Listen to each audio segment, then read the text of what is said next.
Neoptolemus, son of Heracles, a powerful, tall fighter, brought with him 9 ships of noble warriors from Rhodes, an island that is sectioned in 3 parts, Lindos and Elasus and White Chimerius.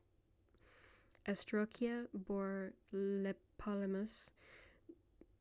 The mighty Heracles had taken her from Ephyria by the Selous River, after he desolated many towns of thriving, lively people loved by Zeus.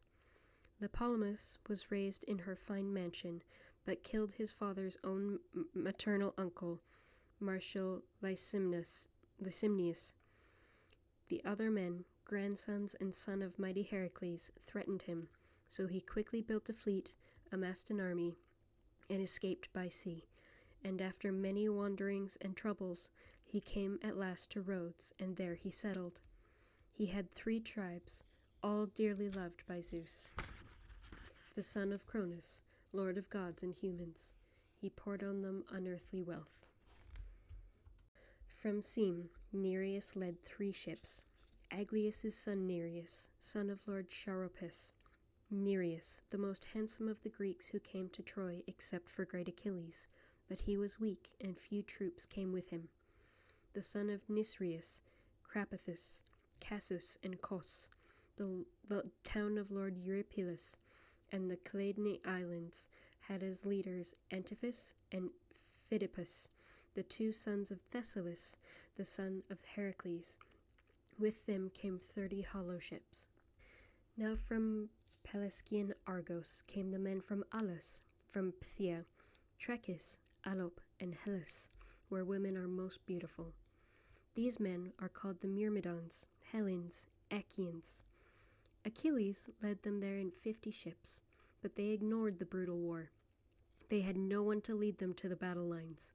Swift-footed Lord Achilles lay unmoving among the ships, because he was still angry about the woman with the pretty hair, Briseis, who he had worked so hard to capture out of the Lyrnesses when he sacked that town and razed the walls of Thebes, and then killed Epistrophus and Minos, nimble spearmen, sons of Evenus, son of Seleucus.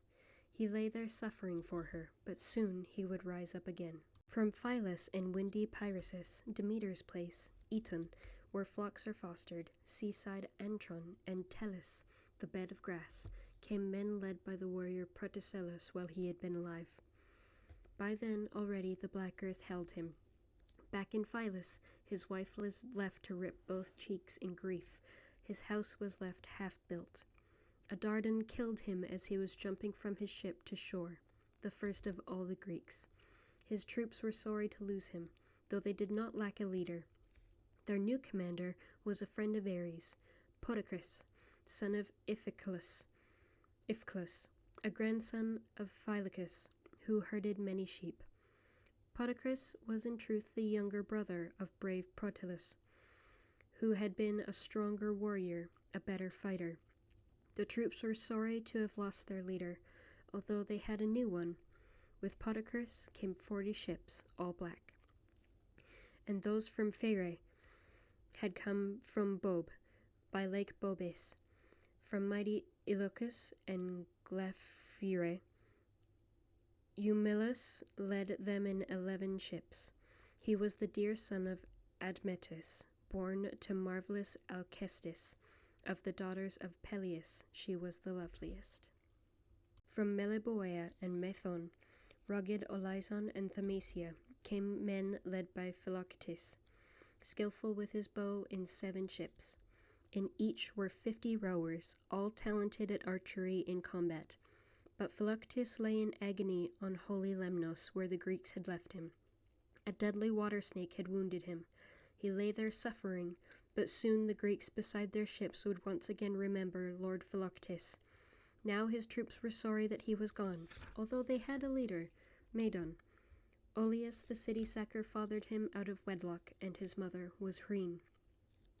And from Trica, rough Ethom, and all the land around Oichalia, and from the city ruled by Eurytus, a pair of brothers led the troops, Macon and Podalirius, both skillful doctors, both sons of great Asclepius, the healer.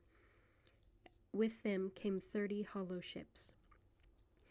Those from Ormenion, Asterion, and white-cliffed Titanus and Hyperia sailed under noble Eurypylus.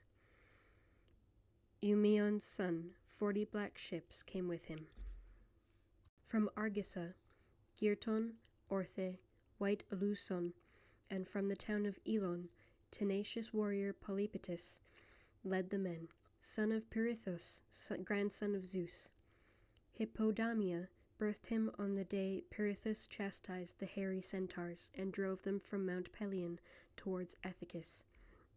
He did not fight alone, but with Leontius, the martial son of brave Coronus, son of Caeneus.